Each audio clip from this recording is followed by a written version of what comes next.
बिस्मिल्लाहिर्रहमानिर्रहीम। अस्सलाम वालेकुम viewers and welcome back to my channel. I hope you are fine.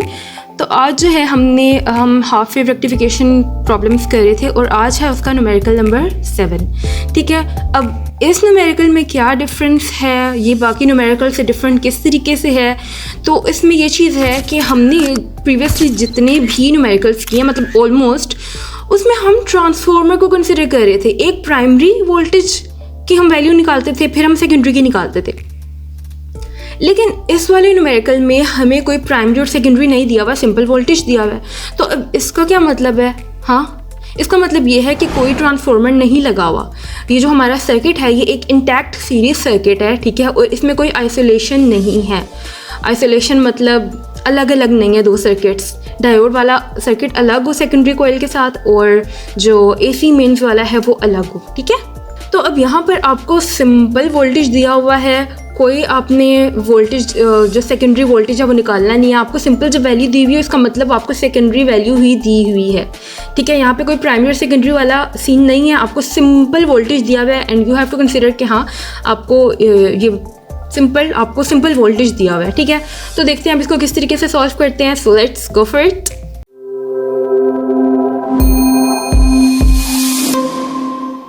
Okay जी, तो न्यूमेरिकल नंबर 7 हमारे पास क्या है। देखिए यहाँ पे कोई डायग्राम वगैरह तो नहीं बनी हुई, इसलिए हम इस चीज़ का सहारा लेंगे समझने के लिए। Okay, and so sorry about this miss print, लेकिन मैं इसको दोबारा नहीं रीराइट नहीं कर सकती, ठीक है, क्योंकि मैं आलसी हूँ। हमारे पास 7 न्यूमेरिकल जो है वो क्या बताता है, अ साइनोसाइडल वोल्टेज ऑफ 22 वोल्ट्स। हमारे पास एक साइनोसाइडल वोल्टेज है। अब देखिए यहाँ पर हमें कोई भी प्राइमरी नंबर ऑफ टर्न्स और सेकेंडरी नंबर ऑफ टर्न्स के बारे में नहीं बताया हुआ, सिंपल एक साइनोसाइडल वोल्टेज दिया हुआ है विच इज़ 22 वोल्ट्स। साथ ही इसकी फ्रिक्वेंसी बताई हुई है 50 hertz is apply to a half wave rectifier. बनाया हुआ है एक डायोड लगा के, एक रेजिस्टिव लोड लगा के, ठीक है। तो उसको कितना वोल्टेज दिया? 22 वोल्ट दिया with the dynamic resistance of the diode, ठीक है। डायोड की क्या डायनामिक रेजिस्टेंस बताई हुई है? 0.001 किलो ओहम। तो अगर आप इसको इस तरफ लेके आएंगे पॉइंट को तो आपके पास 1 ओहम आएगी, ठीक है। तो आप इसको इसमें कन्वर्ट कर लीजिएगा। अभी हम सारा डाटा पढ़ रहे हैं, ठीक है। कैलकुलेट, अब यहाँ पे आपका जो है वो टू फाइंड स्टार्ट हो जाता है। What you have to calculate, सबसे पहले आपने maximum DC and RMS current flowing through the load. मतलब ये जो लोड है इसमें से कितना मैक्सिमम डीसी करंट और कितना आरएमएस करंट जो है वो फ्लो कर रहा है। मतलब ये कि हमने आई आरएमएस और आई डीसी की वैल्यू निकालनी है। और वो हम कैसे निकालेंगे? अगर हमें आई एम की वैल्यू दी हुई होगी, क्योंकि आई एम इन दोनों फॉर्मूलाज के अंदर मौजूद है। आई एम किस तरीके से निकलेगा? वी एम के जरिए निकलेगा, ठीक है। अगर हमें इसके मैक्सिमम वोल्टेजेस पता है, मालूम है, तब हम यहाँ पे इस पूरे सर्किट में से जो करंट फ्लो कर रहा है उसके बारे में निकाल सकते हैं। फिर डीसी, फिर इस रेजिस्टर में कितना करंट फ्लो कर रहा है हम इसके बारे में भी निकाल सकते हैं। ऐसा ही है ना। तो वी एम हम कैसे निकालेंगे? वी एम हम निकालेंगे इस तरीके से, वी एस √2, ठीक है। पीक वैल्यू है ना ये, तो आप आर एम एस वैल्यू को √2 से मल्टीप्लाई करें तो आपके पास पीक वैल्यू आएगी, ठीक है। तो आर एम एस वैल्यू हमें दी हुई है, yes it is given 22 volt. So now that you know कि अब हमने क्या करना है, सबसे पहले पार्ट 1 को सॉल्व करते हैं, ठीक है। V S is equals to, V S की वैल्यू हमें दी हुई है 22 वोल्ट, आपने मल्टीप्लाई करना है सिंपली √2 से, आपके पास 31.11 वोल्ट्स आ जाएगा। आपके पास वी एम मतलब पीक वैल्यू आ गई वोल्टेज की। अब आपके पास पीक वैल्यू आ गई, आपने उसको डिवाइड करना है टोटल रेजिस्टेंस से। ये कौन सा फॉर्मूला है? V is equals to I R, मतलब ओहम्स लॉ वाला फॉर्मूला है। तो V M by R total, जितनी भी टोटल रेजिस्टेंस है हमने उसको जो है वो डिवाइड करना है इससे। क्यों डिवाइड करना है? क्योंकि ये जो आई एम है मतलब जो मैक्सिमम पीक करंट है, देखिए आपके पास क्या आया, पीक वोल्टेज की वैल्यू आ गई। अब वो पीक वोल्टेज, जब वोल्टेज यहाँ पे प्रोड्यूस हो गया तो वो करंट भी तो फ्लो करवाएगा ना। Where there is voltage there is current. तो पीक करंट की हमने वैल्यू फाइंड आउट करनी है। अब वो करंट जो है वो डायोड में से भी गुजर रहा है और वो इस रेजिस्टर में से भी गुजर रहा है। दैट्स वाई हमने इन दोनों की रेजिस्टेंसेस को जो है वो कंसिडर करना है।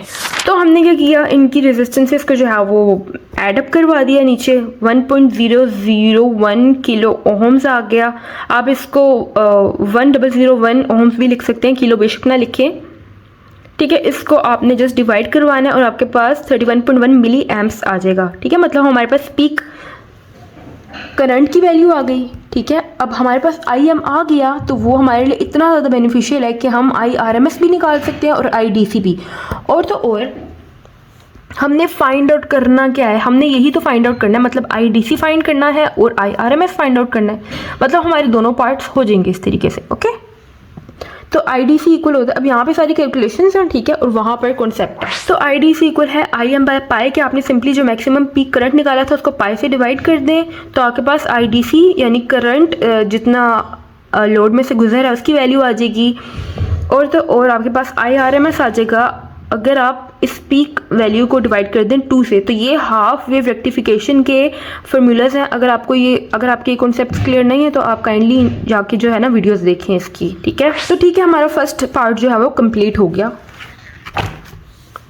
अब सेकंड पे हमने क्या करना है, DC output power and AC input power, जितनी हमने इनपुट AC को दी थी उससे कितनी DC आउटपुट पावर निकली है, ठीक है। तो इसके फार्मूलाज यहाँ पर देख लें। देखिए DC पावर जो है वो किस चीज़ का मल्टीप्लिकेशन होती है, बेसिकली आपके पास करंट कितना आ रहा है DC में और रेजिस्टेंस कितनी है लोड की, वो इस चीज़ पे डिपेंड कर रही होती है। और AC की जो पावर है वो डिपेंड कर रही होती है कि कितनी RMS वैल्यू इसको मिली है, ठीक है। और तो और रेजिस्टर और डायोड इन दोनों के कॉम्बाइंड रेजिस्टेंसेस की वजह से हमारे पास ये आती है, ठीक है। तो सिंपल पावर का फॉर्मूला होता है I²R, तो आपने लेकिन अपने न्यूमेरिकल के अकॉर्डिंगली इसको मोल्ड कर लेना है, ठीक है। So now that you know the formulas, आपने सिंपली क्या करना है, इनकी कैलकुलेशन कर लेनी है। IDC की वैल्यू लगानी है 9.9 मिली एम्प्स, इसका स्क्वायर ले लेना है, और हमने सिर्फ लोड की रेजिस्टेंस को इनटू अकाउंट लेना है 1000 ओहम्स। यहाँ पर आपके आगे 98 मिली वॉट्स, इतनी ज़्यादा पावर नहीं होती, लेकिन आपने जो है ना, क्योंकि सर्किट भी हमारा बड़ा छोटा सा है, तो आपने इसको मिली में लिखना है, कोई इस तरह बहुत छोटी वैल्यू नहीं लिखनी, आपने मिली वॉट्स में लेना है, ठीक है। हमारे एम्पेयर्स भी मिली एम्प, जो हमारा करंट होता है वो भी मिली एम्प्स में होता है, सिर्फ वोल्टेज जो है वो मिली या किलो में नहीं होता, लेकिन पावर को और करंट को आपने मिली में ही लिखना है, इसी के प्रीफिक्स में लिखना है। तो आपके पास जो पावर है AC पावर, उसका फॉर्मूला भी ये था, आपने दोनों की रेजिस्टेंसेस को लेना है और कैलकुलेशन करके आपके पास 242 मिली वॉट्स आ जाएगा, ओके। इनको आप मल्टीप्लाई कीजिएगा और काउंटर चेक कीजिएगा कि क्या आपके आंसर्स भी मेरे आंसर्स के साथ मैच हो रहे हैं या नहीं, ओके। नेक्स्ट पे हमने क्या करना है, हमने रेक्टिफिकेशन की एफिशिएंसी चेक करनी है और रिपल फैक्टर बताना है, ठीक है। एफिशिएंसी का क्या फॉर्मूला है, मैंने आपको बताया था कि आउटपुट ओवर इनपुट, ठीक है। और जस्ट आउटपुट ओवर इनपुट नहीं, हमने पावर की बात करनी है कि DC आउटपुट पावर कितनी थी और AC इनपुट पावर कितनी हमने दी हुई थी, उसमें से कितनी आउटपुट पावर आई। तो एफिशिएंसी इज़ बेसिकली दैट। तो आप इस पार्ट को सॉल्व करेंगे तभी आप इस पार्ट पे पहुंचेंगे। ये ना कीजिएगा कि जंप मार के हम पहले एफिशिएंसी निकाल लें, ठीक है, क्योंकि आपके पास ये दिए हुए होंगे तभी आप ये निकाल सकते हैं ना। और रिपल फैक्टर हमने फाइंड आउट करना है। तो एफिशिएंसी का क्या फॉर्मूला है, पावर DC ओवर, ये पता नहीं ये इस तरह क्यों लिखा हुआ है, खैर मिलीवॉट से जो है वो कैंसिल आउट हो जाएगा। आप इन दोनों वैल्यूज़ को, मतलब 98 मिलीवॉट एंड 242 मिलीवॉट, इन दोनों को डिवाइड करेंगे तो आपके पास 0.405 आएगा। और तो और हाफ वेव की जो एफिशिएंसी होती है वो ऑलमोस्ट 40.6 होती है, तो ये उसके बराबर ही है। कुछ न्यूमेरिकल्स में आपको याद होगा हमारी एफिशिएंसी जो है वो इससे कम आई थी, मतलब 36, 39 इस तरह कुछ आई थी, लेकिन या हाफ वेव की जो एफिशिएंसी होती है वो इतनी ही आती है।